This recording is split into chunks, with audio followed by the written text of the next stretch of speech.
on, everybody? It's your buddy, it's your pal Spaz Phoenix, the YWC reality check, and you know the deal. You don't seem a pretty sexy face, so you know I'm not alone. Now, we do have Jake, but we're not talking about NXT.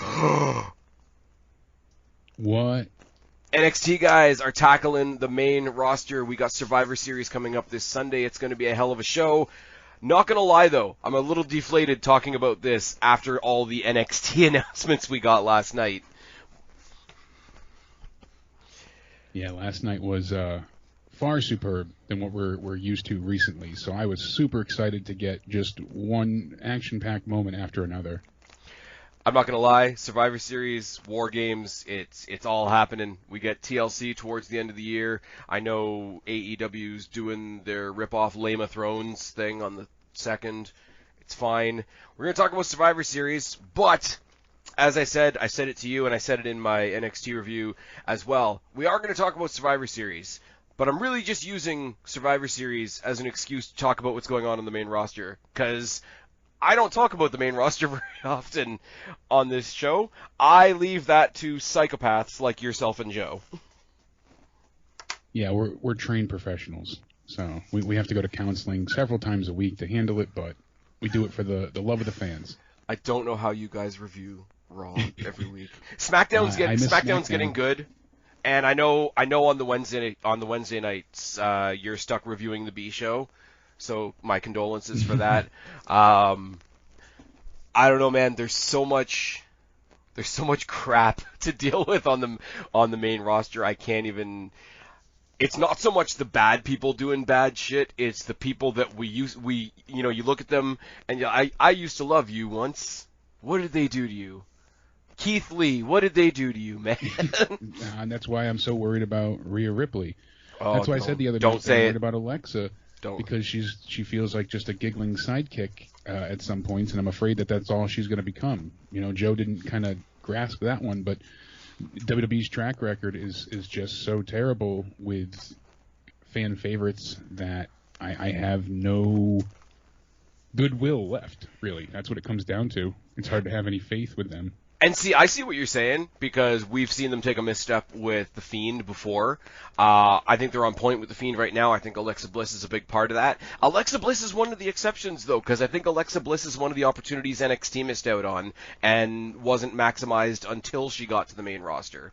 There's so many times they have those moments where someone is white hot, comes back with a head full of steam, tons of momentum, that not even necessarily comes back, but, you know, that's the first example that comes to mind. Seth Rollins gets injured with his knee when he's champion, relinquishes the belt, comes back, and they make him a heel. And then they wait a few weeks, almost like 2 months, to turn him face. And at that point, he's lashed out and attacked the fans so many times that no one cared that he was back. You know, at first, everyone's cheering his name, and there's a ovation like you wouldn't believe for Rollins. And then when he's like, oh, I didn't do it for the fans, and he's crapping on people because he's supposed to stay a heel because their foresight sucks, someone should have called an audible, you know, when Daniel Bryan's on top of the world, when Rusev had Rusev Day.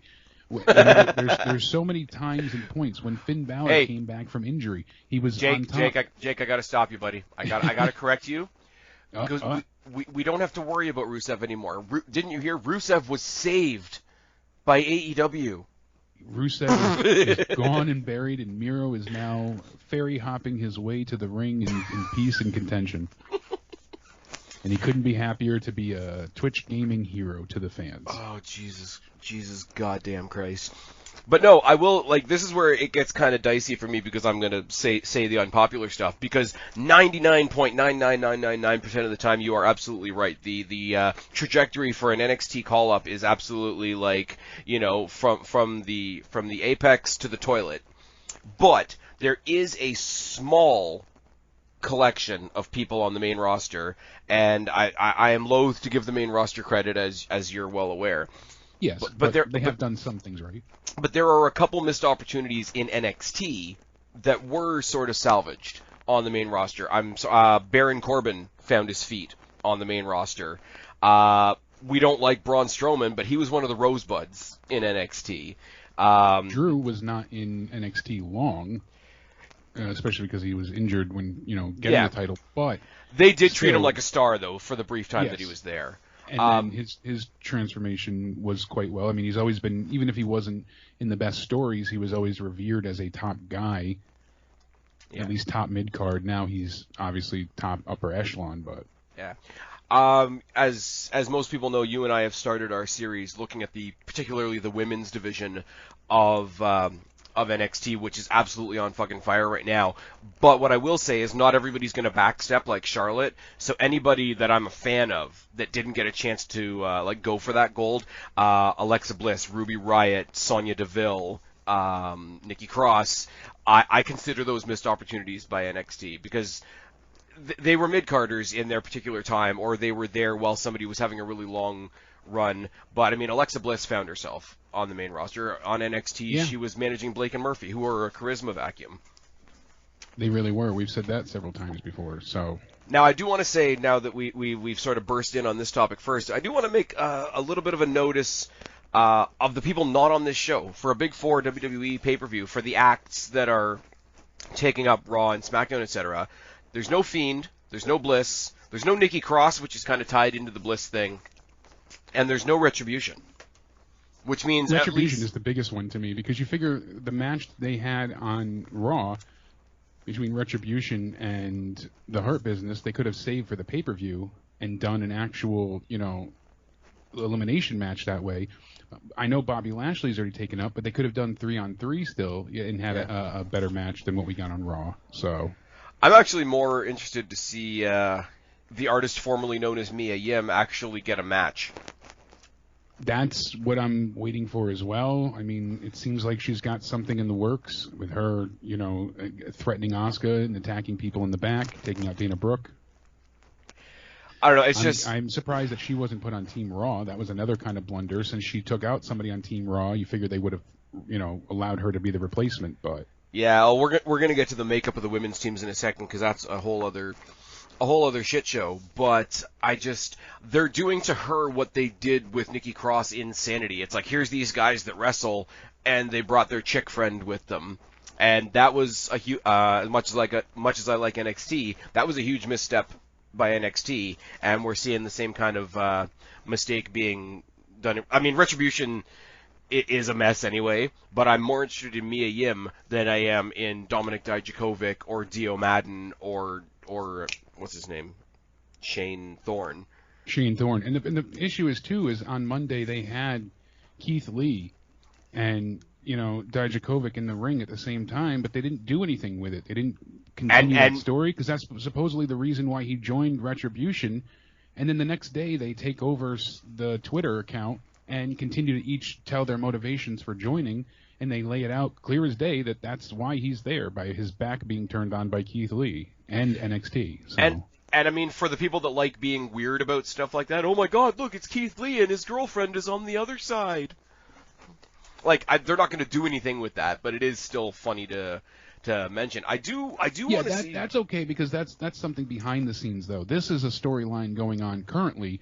And they're saying, that's true. You're the reason why I am not, where I was, and I am now forced to join Retribution. They laid that out and blamed Triple H, and, Jesus. It's like, so something should have been done with that better. That's because Dijakovic had the personality of drywall.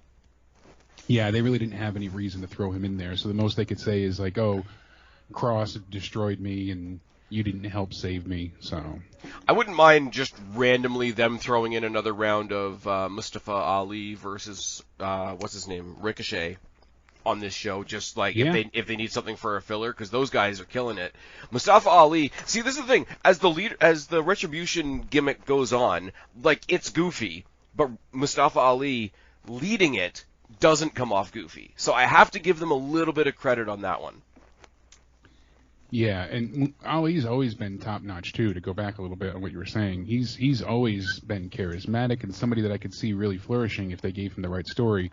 He's just been marred with bad luck, and every time something's about to happen, he either gets injured or something occurs that he loses that push. So, yeah, I'd love to see something for him. Shane Thorne was another one that on NXT I don't think they did anything with, but I'm like, when they broke up the Mighty, when his partner went back home to do family stuff and whatever, like his tag team was the Mighty, and I said for weeks and weeks and weeks, I'm like, why don't they just rechristen him the Mighty Shane Thorne? Yeah, that would have worked great when you brought that up, and I don't know why they didn't go with it. I don't know. Retribution is like, whether you like it or not, it's one of the biggest things happening on Raw. I guarantee you they come out at some point and be like, well, we beat Team Raw on Raw, so we should be Team Raw, or some shit like that. No Fiend. Now, that would have been interesting to have a stipulation for that match to see who goes to Survivor Series to defend Raw, and then why would Retribution fight for that? They hate Raw. They want to destroy it. Well, then they just volunteer to not fight in the match. So they basically something could have been done with a cool story. You can't dive too deeply on that one, because if they hate Raw so much, why did they ask for contracts? There's a big long rabbit hole you can go down on that one. They tried to explain that, and they didn't do a terrible job. But I don't want to misquote and mar it all up here, but they basically had said that it was a way for them to get in the inside and get what they needed access to. I have to kill the machine from inside. Basically. Because I used to be a hacker, but that was in my blue days. This guarantees them payment and other things, and I don't know. It's so bad. And the way that they, like, Mustafa Ali is trying to do this really interesting sort of metaphor about racism and how he's been mistreated, but then to turn that into, I gave these people Halloween costumes and really fucked up nicknames, that's not a good representation if you're trying to tackle the topic of racism. That's potentially terrible. I like the idea of in theory. There's definitely an idea there. Yeah, you're now going to feel the torment that I went through because people couldn't pronounce my name and say it properly or refuse to. So I'm going to give you all ridiculous names, and I wore a mask, so now I'm going to put you behind a mask so you could feel the humiliation that I was forced to endure. I like that. Wasn't. As I say, like, it's frustrating when you see. We were talking before we came on air about movies that we like and don't like, and some of them that were really good ideas but didn't pan out very well. I'm sure that idea sounded great on paper. I really am, and the way he delivers it in a believable way, I don't think it's hitting the way they want it to. I did want to say, talking about the Fiend and Alexa Bliss being not there, have you heard one of the potential rumors for WrestleMania? Absolutely. That's one of the things to be discussed and out of nowhere that everyone keeps bringing my way is The Undertaker wants to work with The Fiend. That's been said over and over again. Oh, that's not the one. Dude, no. That's not the one I'm talking about. Oh, what's your... The proposed, depending on what Randy Orton is doing at WrestleMania. Yes. Yeah, instead of it being Edge and Orton, it would be Edge and The Fiend. No, it's going to be... from what I've heard, my source is What Culture, and even they referenced it as a rumor. Apparently, they're trying to work out The Fiend and Alexa Bliss versus Edge and Beth Phoenix. Yeah, because they would incorporate something to do with her, and I think that'd be great. Another mixed tag? I think, you know what? I've seen a couple of those work out quite well. Because you know what? As much as I like Alexa Bliss, nobody's going to say that she's the best wrestler on that roster. If there's anybody with the history behind them that can make her look like $1 million, somebody like Beth Phoenix could. And I mean, she's not a full-time wrestler. She goes into that match with nothing to lose by making somebody else look good. Yeah, I think it's got a great potential, but I think Nikki Cross would fall into the mix there somewhere too, and it might get a little bit messy. I hope not. I hope they can keep her away from it. Just handle that storyline now, be done with it, and then move on. I want something for Nikki Cross. I really do. Yeah, I want her to get some type of either, They've brought her so close to a title so many times. Like when she was feuding, when it was Nikki Cross versus Bayley and Sasha Banks. I mean, obviously Bayley and Sasha Banks are untouchable, but like she got close, like with the bullying from Bayley. And they've brought her that close, and they kind of brought her that close in NXT, but it was during like the big Asuka tirade, and nobody was touching anybody at that particular point. But I hope they do something with all of them. We do have a couple injuries to talk about, and we're going to do that by sort of getting into the first match I've got on here. I sent you the notes, so hopefully we're in tandem here. The women's 5-on-5 now. For transparency's sake, I know we have to do this time travel thing a lot. This is going to be going out after SmackDown on Friday. I'm telling you guys right now, Jake and I are previewing this on Thursday. So we don't know what's about to happen on SmackDown. So everything we're about to talk about as far as SmackDown, we will be proven wrong or right by the time you're hearing us talk. We still don't know who the final 2 spots on the women's side for SmackDown is going to be. So now there's a lot of things to talk about on both sides. I want to take a look at the Raw side for a second. Co-captains Baszler and Jax. I still can't tag team champions. I still can't stand Nia Jax. I still think Baszler should be doing much better things, but there is something about them as a team that works. Knowing that Becky was leaving kills me even more that Baszler didn't beat her at Mania. Oh yeah, of course. Of course. I mean, if like Becky was trying or planning to get pregnant, I wish she said something to creative and was like, all right, let her beat me, and you could have had her go on a tear, because just handing the belt to Asuka felt pointless and so undeserved. I mean, she offered the title up to whoever legitimately won the Money in the Bank, so it wasn't completely a handout, but I do get what you mean. But it really felt that way. That's how it came across when that moment happened. Well, think about it like this. She won the Money in the Bank, and Becky said, well, I'm going to let you cash in right now. I can't wrestle. I forfeit. Here's the title. Yeah, they were stuck between a rock and a hard place. Yeah. I get that. Like, it's the best of what they could have come up with. It's just still not a satisfying way to have her get the belt finally. Speaking of... There was no cash in. There was no... Speaking of S.H.I.E.L.D. members having babies, awkward transition is awkward. Renee Paquette and Jon Moxley having a kid. That's fucking awesome. That's good shit. Him blurting it out on AEW was... I got a lot of things going on right now. My body's hurting. I'm about to have a baby. I got a title match coming up. Even commentary was like, well, he really buried the lead on that one. Yeah, he just came out with it. So by the end of 2021, all the S.H.I.E.L.D. members will have kids. That's a thing, even though the S.H.I.E.L.D.'s not a thing. Anyways, Baszler Jax. We got Lacey Evans and Peyton Royce that were brought in at the very last minute to fill in for Rose and Dana, who were injured on Raw, which was, I don't know. Apparently one of them is actually injured and one of them is kayfabe so that they can keep the tag team together. Mandy Rose is legit injured. She hurt her shoulder when she was thrown out of the ring by Nia. It's not 100% Nia's fault. People, have gone both ways. A lot of people blame her entirely. Joe says it's no fault. I say it's like 50-50, just because it's not just her track record that stands behind, but you could see the way she threw her out of the ropes. It was such so much momentum and such a heavy force that she went flying faster than expected. But Mandy also, being green herself, didn't know how to land properly, or she got tangled up in the ropes, especially with her feet.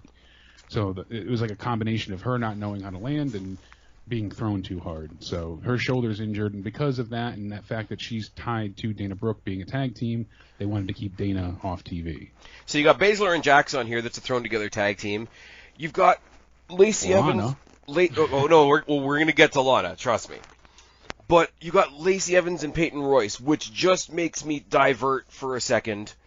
We broke up the Iconics to stick Peyton Royce, who's the better wrestler out of the two, with another tag team partner. And look at that. They're crazy. They don't get along. Yep. You got the odd couple yet again. Every freaking tag team has to start off that way, it seems lately, I don't want to see Royce as a tag team wrestler anymore. No, I don't either. I don't mind Lacey because I don't mind them throwing Lacey in a tag team for something to do, because she's better than people give her credit for. But I don't care about that character, so they can pretty much, not to be a derogatory, but she's kind of disposable to me as a fan. But don't do it with Royce, because Royce actually has some character and some chutzpah and whatever, and I'd like to see her actually achieve something. Yeah, I like Lacey a lot too. I'm a fan of hers, and I don't want to see her be shoehorned into a tag team either. Yeah. And especially Peyton goes ahead, tweets out, "I'll never be in another tag team," and this is, they're breaking up the Iconics. I'll be a single star, and then there's Vince laughing. So, God damn it, Vince hates women and hates tag team wrestling, but apparently he loves women's tag team wrestling. Now, got to talk about the big blonde elephant in the room. Let's talk about the intrinsic relationship between Lana and that goddamn announce table. It's a match made in heaven. She just loves wood, I'm telling you. Jake, this shouldn't be as funny as it is. But it is. It shouldn't be, and it's a weird highlight on Raw, but I think it's simply because everything's so bad that it's so bad it's good. But no, but it is getting to that point now where like Nia Jax looks down at Lana and looks at the table, and the crowd is kind of into it. Like, even if it's sort of like on a morbid level, it's like, okay, cool. Do you remember, I don't remember whether it was the Raw 30th anniversary or the Raw 25th anniversary. Do you remember when Heath Slater kept on calling out the legends? Yes, I was there for one of them when he called out and Vader came out.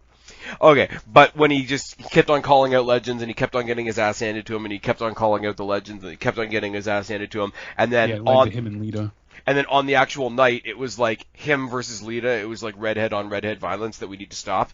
But like all the legends just came and destroyed him. But it doesn't mean that we don't like Heath Slater. It's just, it's fucking funny. Yeah, it was amusing. Plus, he was also in the position that it worked for him because it wasn't going to hurt his character. And it also was good for him because it gave him more TV time and something to do.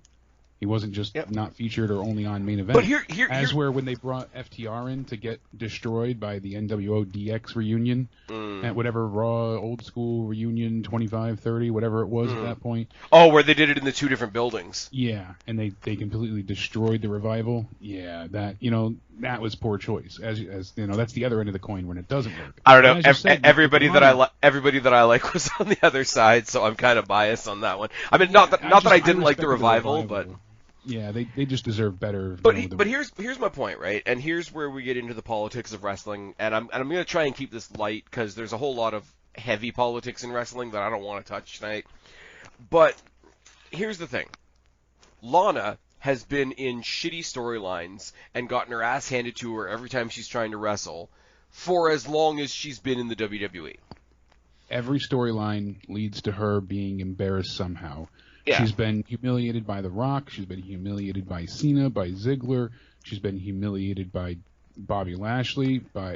Just time and time. But I'm talking about from the fans' point of view, right? Either she was being embarrassed, or she was made out to be the bad guy, or fans that know she can't really wrestle.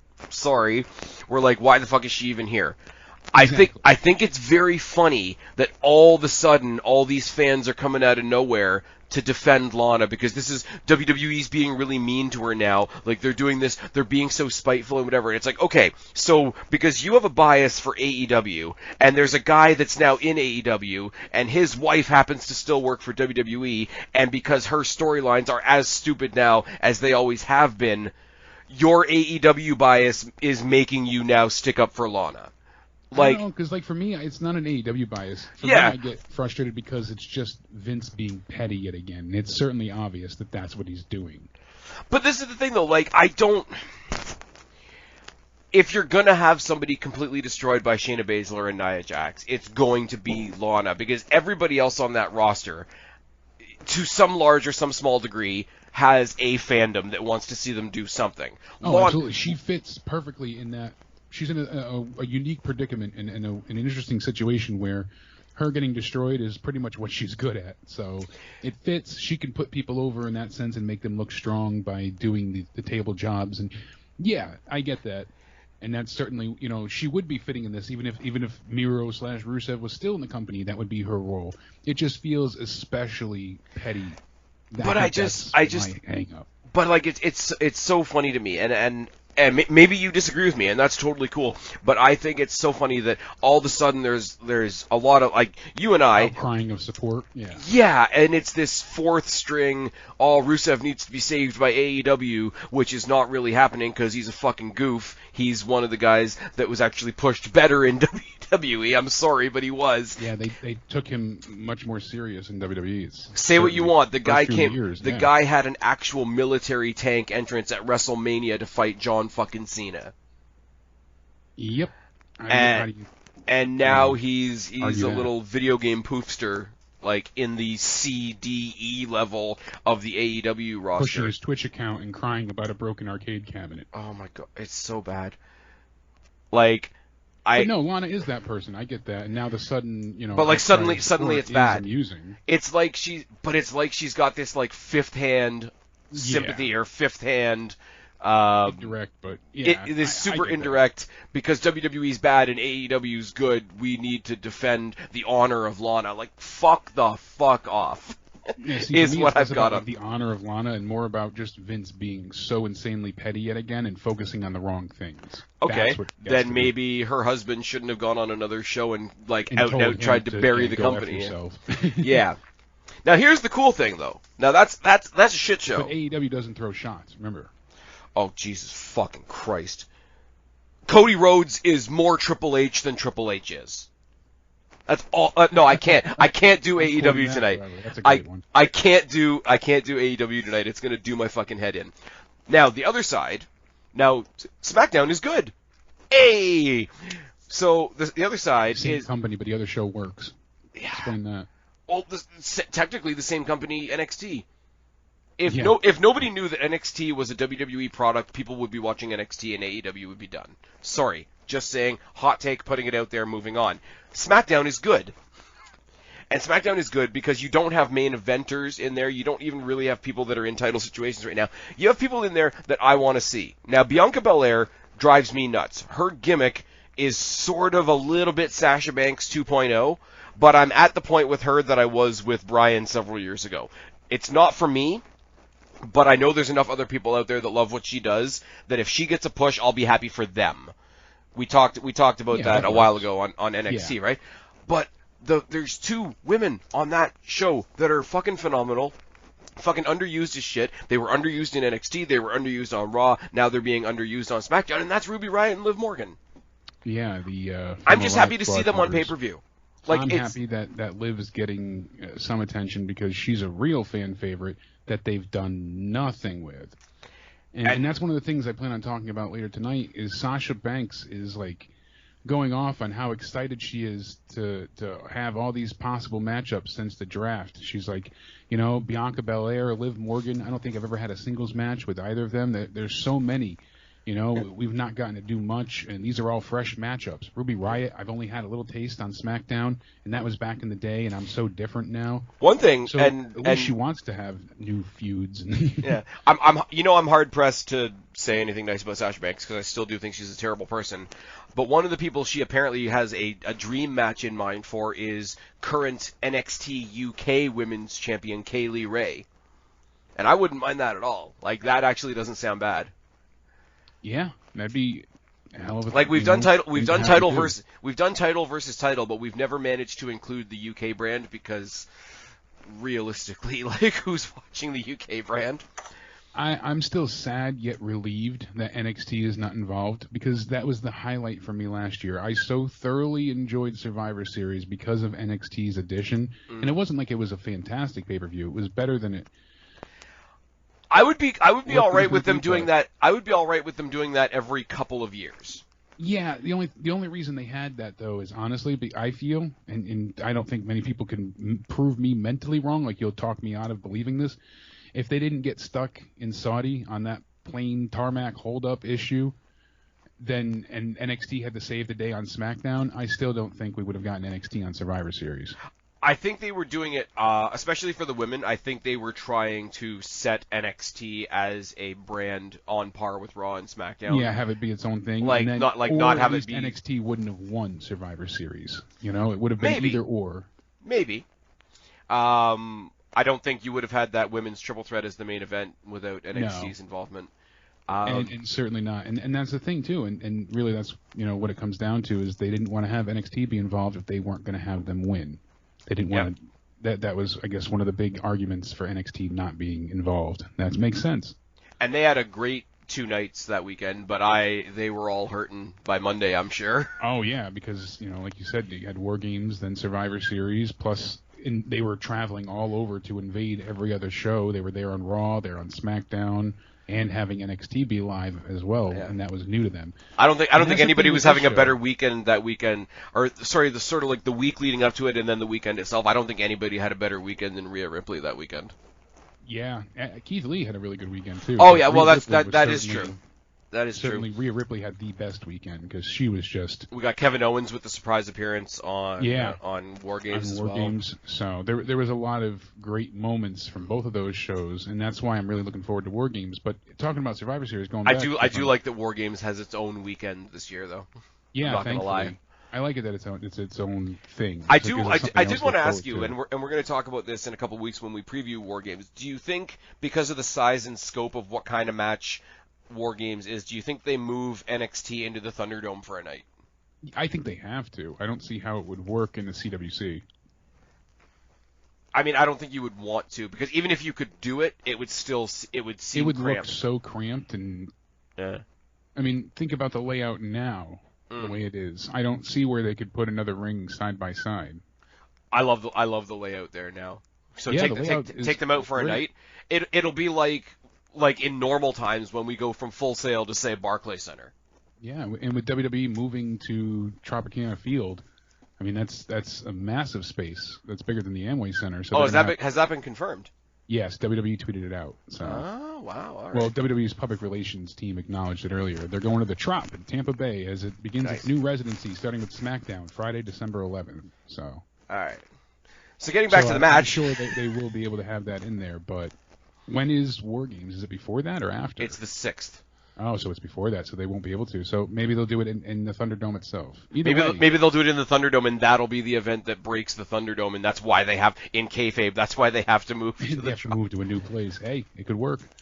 But going back to Survivor Series, the thing about this is with these matches, 4 out of 6 of these matches, essentially, I don't want to say don't matter, but they don't really matter. There's no stakes. There's no.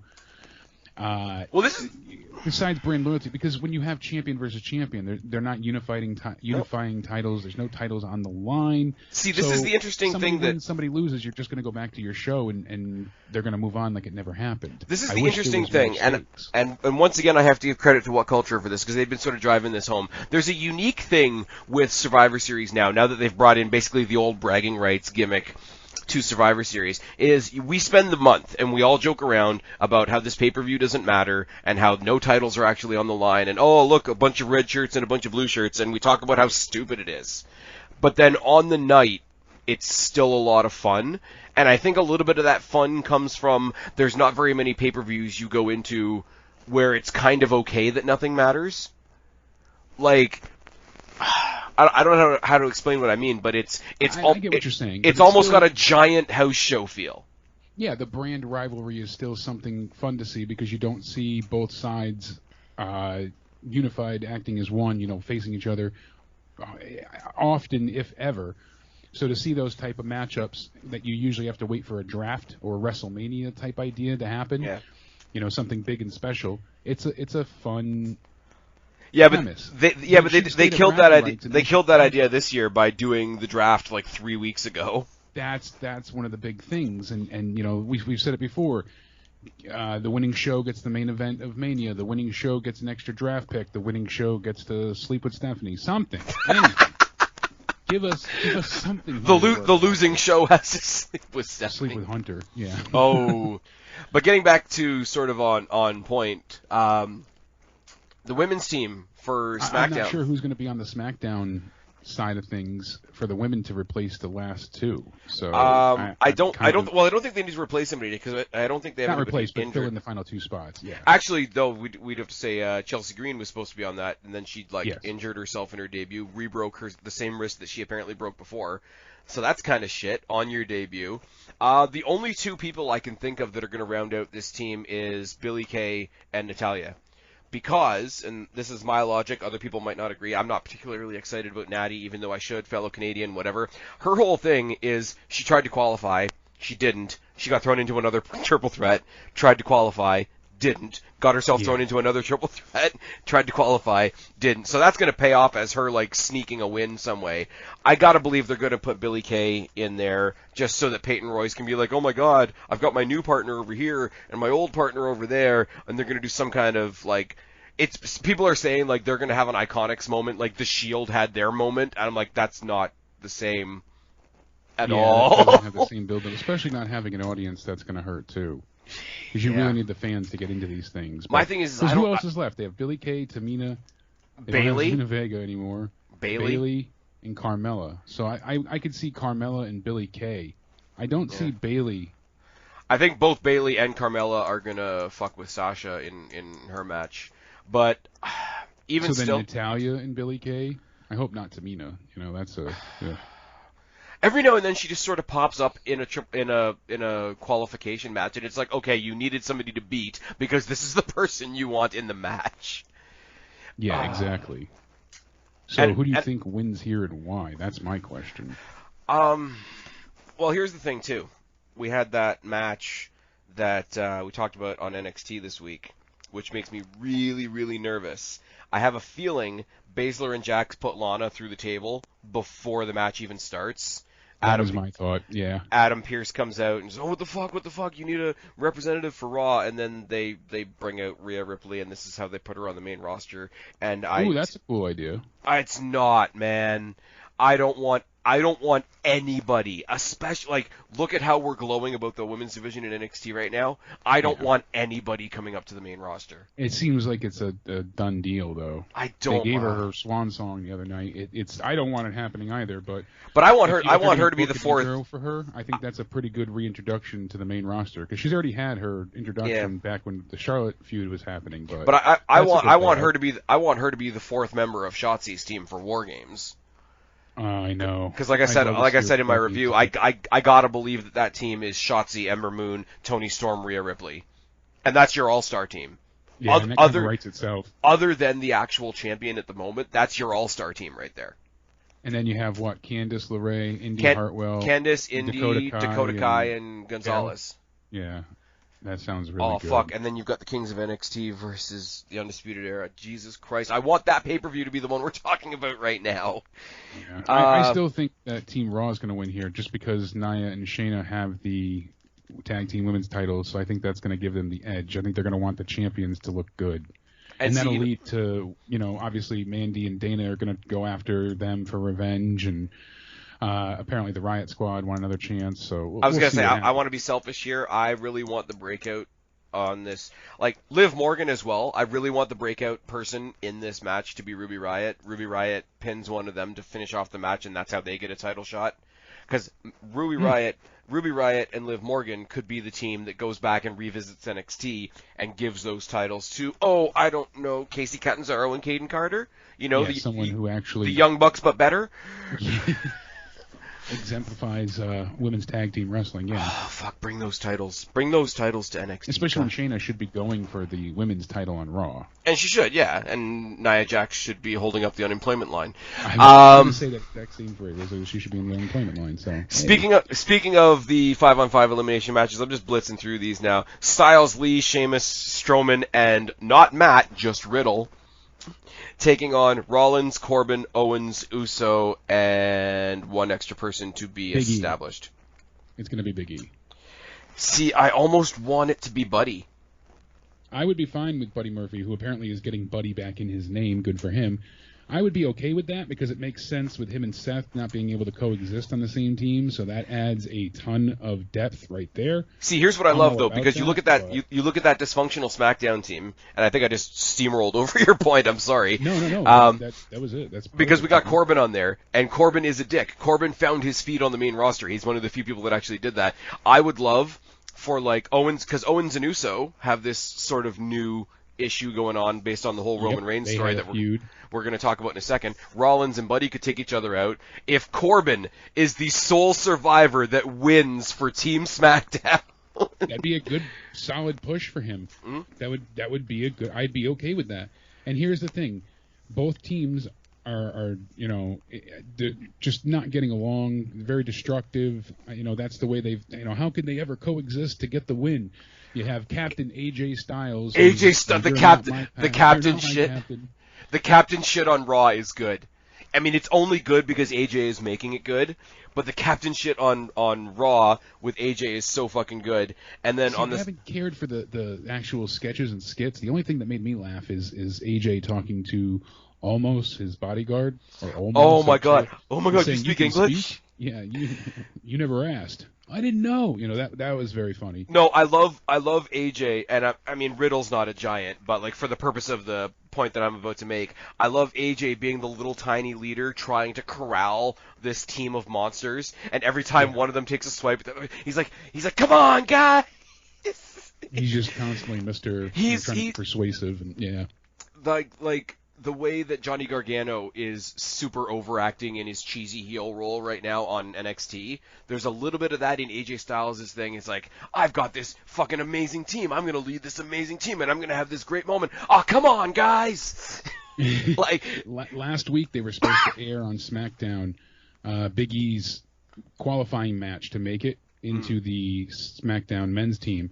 Problem was something ran long, and when they were live, so they cut his match and segment to push it to this week. Are you kidding, eh? So the decision was made weeks ago, allegedly, for him to be part of the team. They just wanted to give him his own moment. So apparently that's what's going to happen tomorrow night on SmackDown. So according to Fightful, Big E is already chosen and the final member. I agree with you. I think it should be Buddy. As much as I want to see Big E get a singles push, I prefer more of the storytelling in Survivor Series. And when you got Seth and Buddy fighting, Owens and Jay fighting, now King Corbin with his massive ego that's super overinflated, Tom can go ahead and summon the end of days and try and take out everybody one by one. I think that could be some great storytelling and a way to build Corbin as a legitimate contender for things on SmackDown. Then you have him go and face either Sami Zayn for the title, or you can do a heel on heel program there that could be fun. There's a lot of options. I think you can afford to let Big E simmer a little bit, because it's pretty much written in stone that they're going with the Big E push next year. I'm pretty sure he's winning the Rumble. From everything that I'm just looking at it and I'm like, you know what? I wouldn't mind it. Big E finally striking out as a solo guy versus this current version of Roman Reigns that we have. Problem is, with him still being New Day Big E, I don't want him to just be Kofi 2.0, where they do the same story. I don't think he will be, because held back, gotta go ahead. It was a great story. We've already seen more than we saw with Kofi, because Kofi, anytime he tried to be serious, he was just reaching for that sympathy type of thing, and it went into territory that I just got sick of really quickly. We've seen flashes of Big E being able to be serious. I don't take much away from the little mini feud that he had with Sheamus, but he turned it up a notch and he showed a bit of aggression and whatever, but it didn't go him going serious didn't all of a sudden mean, come on guys, get behind me, when they're definitely already behind him. So I'm already more down for a Big E title push than I was for Kofi. I'm not seeing in its initial stages, it's early days and all that kind of thing, but I'm not seeing the same types of things in the Big E push or the beginning of the Big E push that drove me nuts with Kofi. So I've already got a little bit more hope for that. Yeah, that makes sense. It will be interesting to see, though, because if they are throwing him on the team and Usos there, and we are eventually going to a Roman thing, are we going to get an in-between feud between Uso and Big E? Because not only will those matches be great, how much history is there between Big E and the Usos? Yeah. You can play that up insanely, and you get a story of two guys that are turning up their intensity for opposite reasons. That could be something you set aside for TLC. Yeah, that's true. Just and not like a typical TLC gimmick title match, but just put them in a street fight. Jey Uso, the way he is right now, versus Big E, the way he's trying to be right now, in a street fight scenario, be fine. Jey Uso is going to give him a better street fight than Sheamus did. Sorry to Sheamus, but it is what it is. I'm intrigued. I think I'm almost more intrigued by that than where it ends up going. But probably what we'll get. Yeah. The other thing I will say, as goofy as they both are, Styles trying to be the ringleader of his team, and Rollins kind of putting himself in a similar role without saying it, where somebody immediately needs to walk up to Rollins and be like, you couldn't control a team of 2, how are you going to control a team of 5? I wouldn't mind if this is one of those Survivor Series matches that gets down to one-on-one, because 5-6 minutes of just AJ Styles versus Seth Rollins is never a bad thing. No, it's not. There is a really good match. I don't remember how many years ago it was, and it happened to be at one of the Tribute to the Troops shows, because they were always on opposite shows. They had a random match against each other at a Tribute to the Troops show, and it's really underrated, and I'm going to find it, and I'm going to watch it again. Yeah, I'll have to check that out, because it sounds damn good, so... Because other than, like, when there was a little bit of conversation of, are we going to do the Club versus the Shield, I don't think there's been that much Rollins versus Styles, if you consider how long they've both been there. There really hasn't. That'd be good. Like, if they ever end up back on the same show again, that would be something that they could knock out. That wouldn't even have to be for a title. You could just throw that on a card. Yeah, no doubt about it. And you can just literally have that at any point in time, and you know you're going to get something great out of it. Yeah. Kind of like when they, at the last minute, they just kind of randomly threw together Styles and Balor. Like, you could do a similar thing with those two. It'd be fine. Gonna sort of knock through some of the champion versus champion matches. Sami Zayn versus Bobby Lashley. I mean, Zayn is like ridiculous friggin' Che Guevara, whatever you want to call him, version of himself, and Lashley's in the Hurt Business, which out of nowhere is one of the coolest things on Raw. If Bobby Lashley's sisters are in the audience, I'm done. I'm cashing in all my chips, and I'm just calling it a day. It's going to be great. I still, as much as the Hurt Business is awesome, I still don't get super excited about Lashley as a singles wrestler. As part of a team, as part of a big multi-person, he definitely has his spot. As a singles guy, I'm not that excited about him in singles matches. Sami Zayn, I'm just happy that he's back. Like, he's been back for a while now, but I'm still just happy that he's back. They've both got the new titles, the new IC title and the new US title, and I think both those titles are gorgeous. They're way better than half the titles on main roster WWE. Not quite as pretty as NXT, but, you know. I got Zayn. Lashley's part of a big, huge, like, long-lasting angle on Raw. He can afford a loss, and it's not for the title. Notice I stayed quiet intentionally here. I didn't run over you every 3 seconds because apparently with this match, allegedly anyhow, it's going to be a squash. And Lashley is just going to destroy Sami Zayn, from what I've heard. Aw. That's kind of sad.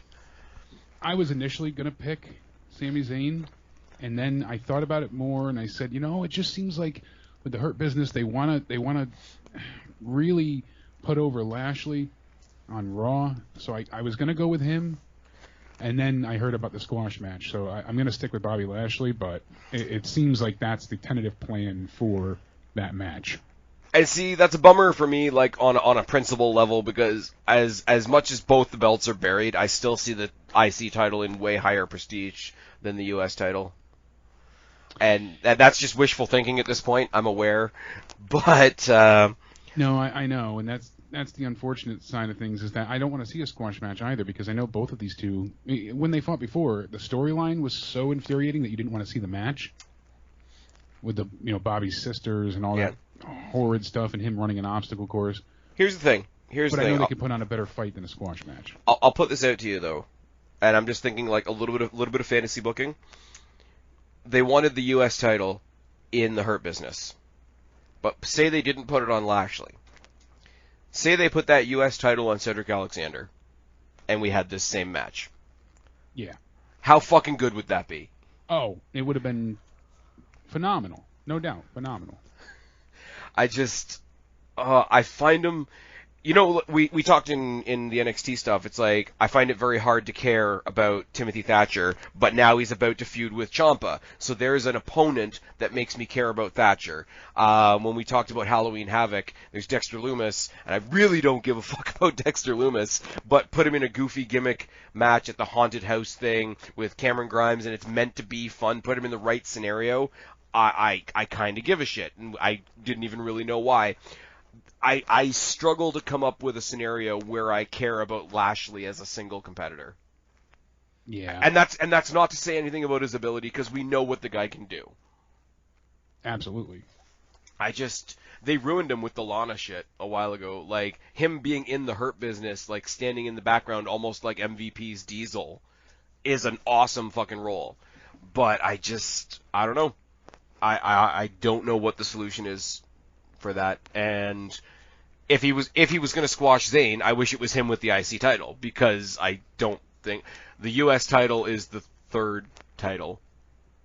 Obviously, you got your 2 world titles, then your IC. US took the place of the European title from back in the day, in my opinion, and they've never really done anything to change my opinion on that.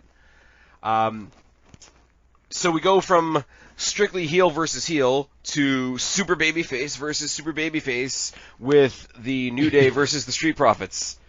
I started to like this story too, and then the SmackDown side of things. This is the only thing on SmackDown that I haven't cared for.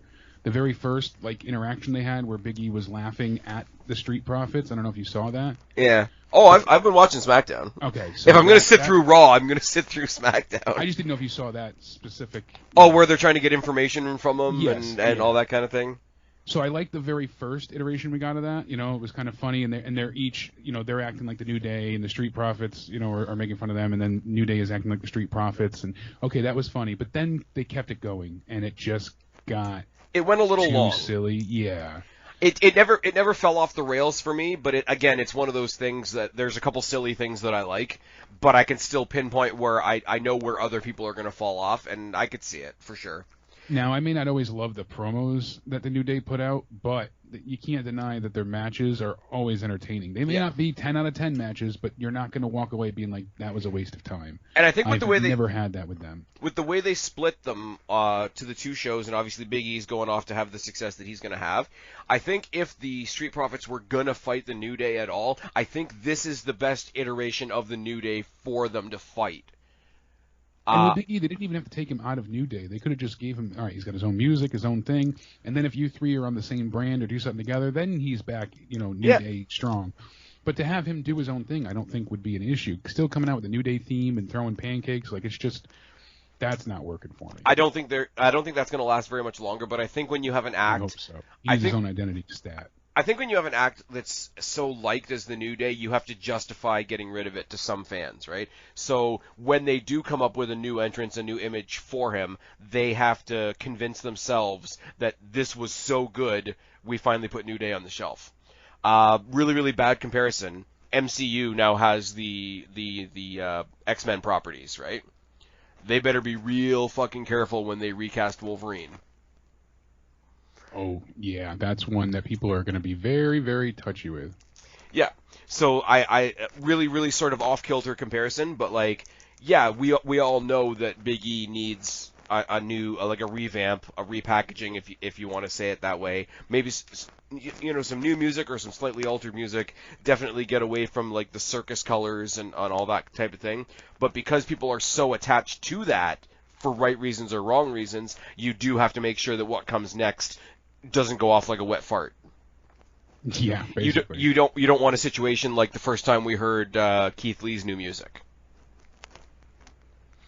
So I get that was so bad, and the fact that it had the same intro. I got to think of something, like a horror in church. My God, that went over real well. It was bad. His new music is just. You know what it is? Number 7. I don't think it would bug me as much, and this I might be alone on this. I obviously I want your opinion because you're here co-hosting with me, but I'm really interested in your take on this. I don't think his new music would bug me as much if they didn't stick the beginning of the old music at the front of it. Part of it because you're expecting to hear that great theme that he was rapping through, and it doesn't fit either. It doesn't. It jumps. It's a jump cut. It's a jump cut. It's like when they did. Remember when they did really? It doesn't flow at all. So it's like when they did Hatchet Job tag team music when they had Show Miz. Yes. And it was just like a cut between both the two songs. Like when they first did it with Kyrie and Asuka. See that one, those musics were similar enough. At least they fit, but I still don't it kind of worked. Mashups They don't make the 2 songs flow together like they used to do with Kane and X-Pac. They'd have the beginning of Kane. Oh my God, yeah. And then it went right into X-Pac. And then X-Pac had Uncle Cracker for a while. Yeah. The only one that does work, ironically, they just changed that one word too for that song. X-Factor. Yeah. because we've talked about him enough already. The only one that has sort of like a mashed up music right now that I actually do legitimately it's not just I don't hate it, I actually like it. I like when Corbin became King Corbin, and they infused like that regal sort of sounding music in with his rock entrance, and it sort of fades in and out, but it works, and each one sort of leads into the other, and Corbin is a goofball who I don't think is going anywhere, but his music, it works. Yeah. I like it with the King theme, too, because it still fits, and it just all-encompassing works together. And you wouldn't think it would, because it's that regal sort of royal march music, and then it goes right back into the rock, and it sways back and forth so well, and it shouldn't work, but it does. But then you got, like, Show Miz, the Kairi Asuka thing. I know not everybody liked it. And then right before Kairi Sane left, they did have, like, actual, Kabuki Warrior music. Yeah, they had their own theme, individual to them. I'm really nervous that they're going to bring up Io Shirai and just put her in Kairi Sane's place because of reasons. It wouldn't surprise me one bit. Anyways, who you got, New Day or Profits? I got New Day putting over Profits because New Day literally loses nothing by losing this match. I'm going to go with the Street Profits on this one. Fair enough. There is a lot. Not just to go against you, but yeah. I honestly feel. I said the Profits. I said Street Profits as well. I said New Day doesn't lose anything by losing. Yeah, well, I mean, either team to lose to the New Day is not a bad thing, especially if they look good in defeat. This is one of those scenarios where you can lose and still look like a winner. WWE tries to pull that a lot, and it often doesn't work. But you're already a champion, so you're just not the best champion. Comparatively speaking, but you're still a champion. I will say, Street Profits gets a lot more out of beating the New Day than the New Day gets out of beating them. Yeah, that's exactly where I'm going. Is pushing me. And New Day's kind of Teflon, like they're kind of untouchable. They lose, it'll help them, but they could lose for the rest of their careers, and they're still going in the Hall of Fame. Exactly. Like they've earned their legacy. Yeah, they've earned their place. I'm hoping you got something to say about the next one, because before the draft, we saw this match a whole lot, and it's Asuka versus Sasha Banks. I'm not thrilled with it. I'm not happy with this one. I don't care for Asuka as Raw Women's Champ. Since she's had the belt, it's been very sloppy and marred with controversy. I mean, it was supposed to be her and Kairi, then Kairi got injured by Nia, and all that jazz happened, and from there they were still holding the tag titles, and they lost the tag titles. Then she was just given the belt. Then she lost the belt due to a weird count-out scenario. It feels like they're doing so much other. It feels like they're doing so much other shit in the division on Raw, and you figure Raw being the show that's 3 hours, they could fit in like even just a squash match. Put Asuka in there against Lana for a night, and let Asuka be the one that puts Lana through a table, and then have Nia Jax come out after the fact and be like, no, only I can put her through a table. Bang! Bring out another table and put her through that. Now that'd be funny. I want Nia Jax. She just happens to Asuka puts her through the table in the match, and then Nia comes out upset, so she gets another table from under the ring, sets it up, and puts her through that. Now that would be funny. You know the Dudleys did like the double table stack? Yeah. At some point, what I want is when they do the commentary tables. Yeah, clear the commentary table off, and then Nia and Baszler just like lift up like the Spanish announce table and put it on top of the English announce, and you do the spot through double commentary tables. There we go. And then like you got friggin' what is it like Samoa Joe and Nosferatu and all the other ones there on commentary, just like sitting on pieces of broken table. You got Joe doing a live stream saying, I should be there. Joe's gonna kick my ass one day for the commentary shit. It's fine. But no, like I don't get it. We had the same criticism or somebody had the same criticism. Might have been myself and Guapo. We were talking about Hikaru Shida on AEW, who's great. But it feels like they throw her the title. Every now and then they pan to her and say, "Look at our champion, isn't she awesome?" And then they pull her out of the mothballs when it's time to have a pay-per-view. Asuka isn't quite the same, but it's like she's been more involved in tag team matches with the Team Raw women's team than she has been in building up her own match. And that's bizarre because you figure that like the 5-on-5 is why we watch Survivor Series. Yes, that's the traditional draw. But it is a mid-card match. Like, the Champions match should supersede that. So why hasn't she been building her thing at all? And Sasha Banks hasn't come over, and Asuka hasn't really gone there very much. there hasn't been any crossover really other than Drew McIntyre, who we're going to talk about in a second. I mean, you know how I feel about both of these wrestlers. I want Asuka to win, but I don't think she's going to. I see Sasha winning here. I want Sasha to win, actually, just because Sasha has this, record of not being able to retain, even though it's not for the title. Yeah. She lost to Asuka You're gonna get some dweebs on Twitter be like, Sasha Banks needs to win because this is the way. Yeah, like, no, fuck off. It's not the way, but her Mandalorian boob armor says otherwise. Jesus Christ. Brings us to the main event, and I am actually, it took until last week's SmackDown for me to be like, holy fuck, that's exactly the match I want. I've been wanting this match to Roman and Drew since Hell in a Cell happened, and I've been whining, crying, and bitching. Okay. It's been so upsetting not to get this ideal WrestleMania rematch with reversed roles. Roman is now the heel, Drew is now the face. You got a WrestleMania 35 rematch from when Roman returned and beat Drew. Yeah.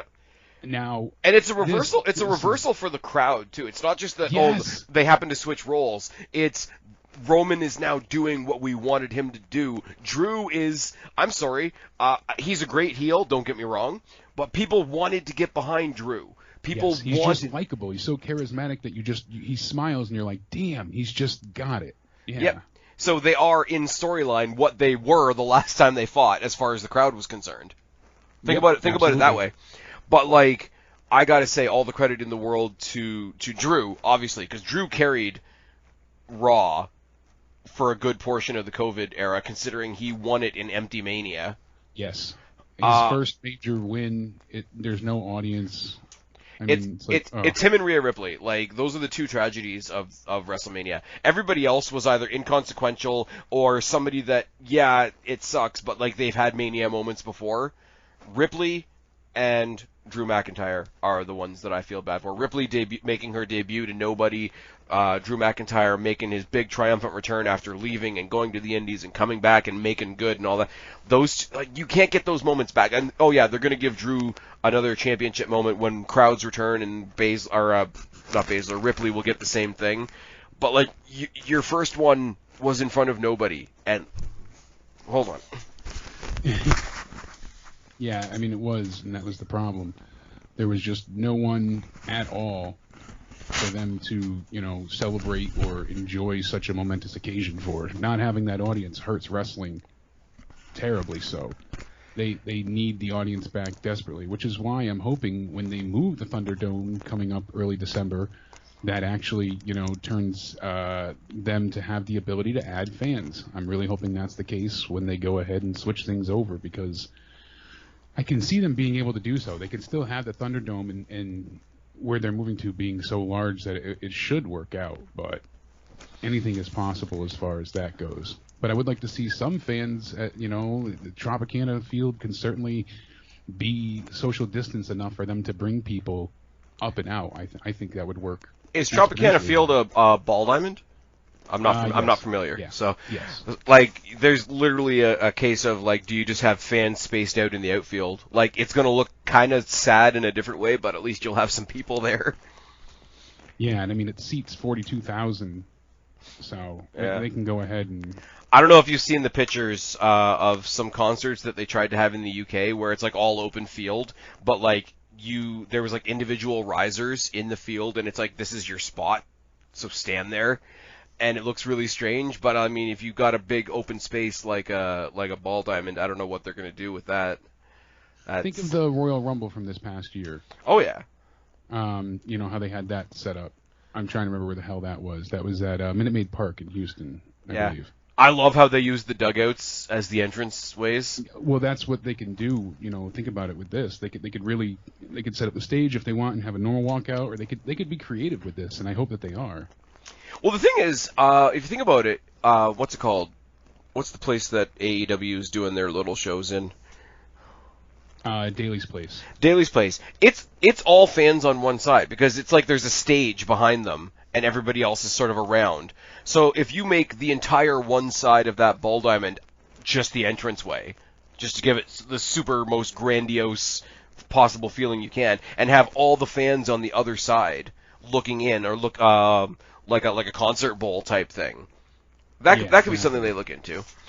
But anyways, I'm sorry I had to just drop the headsets for a second there.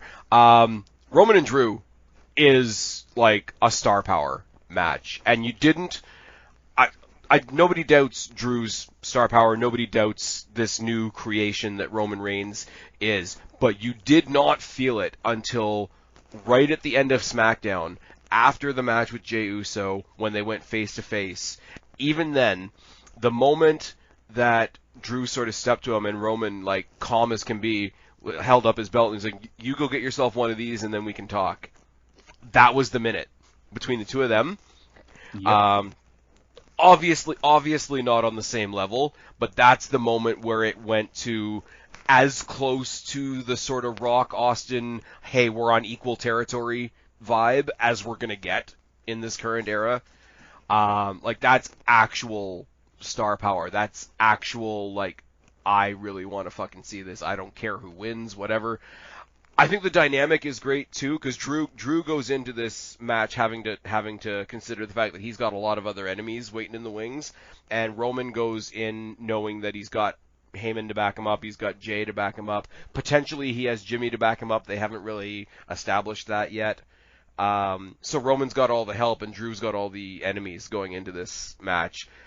Roman has to win to solidify. He has to win. There's no way around it. I'd hate to see Drew lose, but Roman's I don't want to say star, but he's the lead right now. He's the top. So he has to win here. That really is. Want to hear something really, really, really awesome? That's not going to happen. Hey, you know me. I love fantasy booking and scenarios. Okay, so let's take a moment to mourn for the very brief Money in the Bank reign of Otis. Can you see these guys beating the ever-loving shit out of each other, to a stalemate almost? Miz comes down with the briefcase. The question on the commentators' minds is, oh my god, who's he about to cash in on? Grabs a mic and announces that because he's the one cashing in and he gets to call the shot, his shot is a triple threat double title match. There you go. If you've got a match like this, like Drew like he is right now, Roman like he is right now, and the result of that is Miz walking out as the undisputed WWE champion. Wow. We've had a lot of conversation about who can be dicks tonight. Corbin being the sole survivor could be a dick. Baszler putting her own teammate through a table before the match even starts could be a dick. Sami Zayn could come out with Lashley's sisters and be a dick. Banks could show up on the card and be a dick. Miz walking out with both of those titles at the end of the night. Jesus goddamn Christ. Now, I do think potential of after the match is over, a cash in on Drew is quite possible.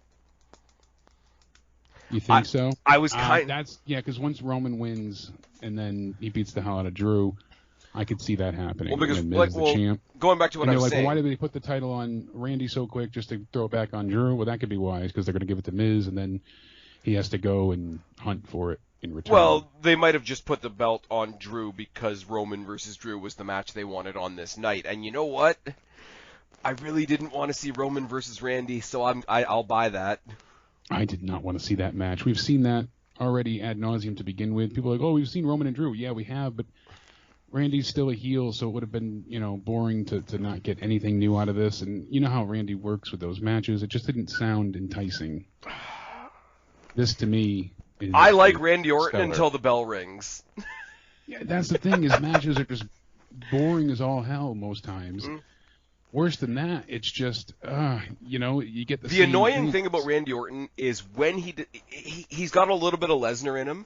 Yeah. In the fact that, like, when he gives a damn. When he decides to give a shit. Yeah. Like, he can raise himself up to, like, an untouchable level. But he almost never gives a shit.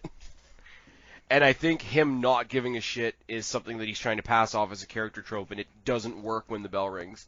I'm sorry, Edge's return is a better story than Roman Reigns' heel turn, in my opinion. And Edge couldn't make Randy Orton entertaining. Yeah, and he tried. But I'm just thinking, like, after that match, there's so many different opportunities. Like, Drew has to worry about interference from Randy. He has to worry that he's on the Fiend's radar. He has to worry about XYZ. He has to worry about the fact that Roman also has backup, and that backup has shown itself capable of being quite brutal. Either Roman himself or Jay, or we don't know what Jimmy's doing.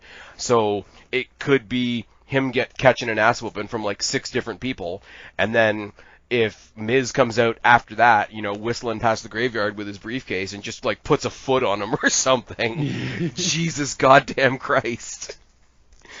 Something. I could picture that and be like, well, that's that. Yeah.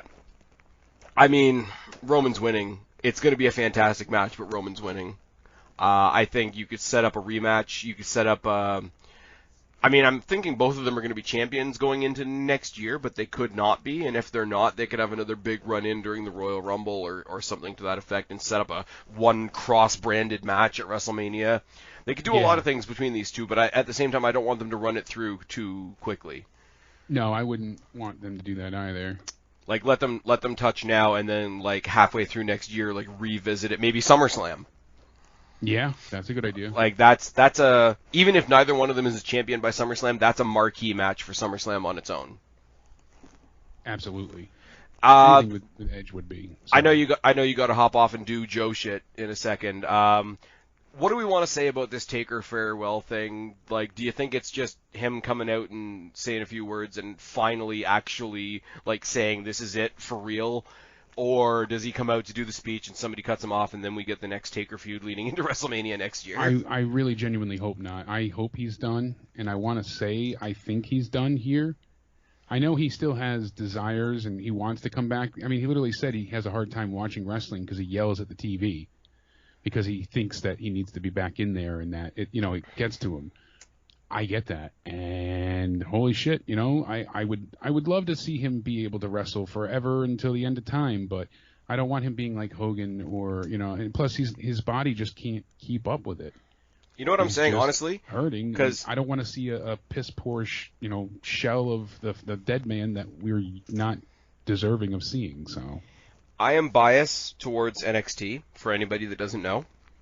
I don't think so. No. I'm not, no. Okay, I'm not saying he's going to go have a match in NXT. No, I know that. I was saying I don't think you're biased. Oh, okay. I was joking. I thought you were thinking. No, I'm saying I don't think you're biased. He can get some yellow gear and he can be the Undertakeover. Anyways, moving on. No, but I got nothing. It's tired in here. No, I'm just thinking like. Taker can't wrestle anymore. Like, the Saudi shows proved that. The match with friggin' Goldberg, where he couldn't even blow the hair out of his face, proved that. But, like, is there a bigger resource to young talent than The Undertaker? Other than Shawn Michaels and Triple H. Yeah. And Ric Flair. How have they not sucked him into some kind of role at the Performance Center or backstage in NXT? I believe they've talked about him coaching and things like that with him getting involved more. So I know he's come down and he's talked to people in the Performance Center and whatnot, but I think maybe just kind of COVID's keeping that being a possibility at this point. We know, Dusty, God rest his soul and all that. Like, he was the promo guy and he had the promo. Every wrestler that's come out of the PC has talked about promo class with Dusty. Yeah, he ran promo now, school. Not necessarily promos specifically, but just Undertaker is the greatest creation in the history of WWE. I'm sorry, a lot of people say Hogan. It's not. It's The Undertaker. Like, just as far as, like, I don't know what you would call it, but, like, just in general, the idea of, like, figuring out what your character is and bringing it out. Like, friggin', Professor Calloway with character building class. Like, what the hell, like, better resource could you possibly have? Yeah, that's true. And they have him for the rest of eternity, so... Well, because he's already dead. No, Undertaker, I'm saying. They have him for the rest of eternity, so... Because he's already dead. Because he's already dead. He's forever dead. There's a COVID joke in there that I'm not going to do because I'm not an asshole. Wrist in. There's your COVID joke. Oh, no. Rest my mask. He's like, come on. I can see Sean throws an arm around him. Like, come on, buddy. You come, you coach the kids. We'll throw a women's title on Michelle. It'll all be fine. I'm a terrible person, and it just got really tired in here really fast. Anyways, so the NXT boys have talked the hell out of Survivor Series. I don't think we have anything else to say. I think you've literally got 1 minute until you need to go step over and do shit with Joe. So why don't you go and tell people where to find you, bud? Besides the Joe Cronin Show, where we review Raw, SmackDown, AEW, pay-per-views, you name it of wrestling, we're there for it. You can find me on my channel on YouTube, Countdown Ended, and you can also hit me up on Twitter, Countdown Ended. DMs are open. You can go ahead and reach out to me with any views, opinions, questions you have. So, and as always, Spaz, thank you so much for having me on. It's always a great time to talk and hang out with you, and I look forward to doing this again soon, next week. And hopefully, we're going to be doing stage 2 of the NXT Women's Division breakdown, if all things work in our favor, etc. And you guys know where to find me, or you wouldn't be here. I've been Spaz, he's been Jake. We are your WWE, I guess, this time. Reality check, subscribe up there, talk down there, start a conversation, keep all these conversations going. Don't be a stranger. I will talk to each and every last one of you right. Yeah, I fucked it up. That's Jake. I'm Spaz. We're out. Bye.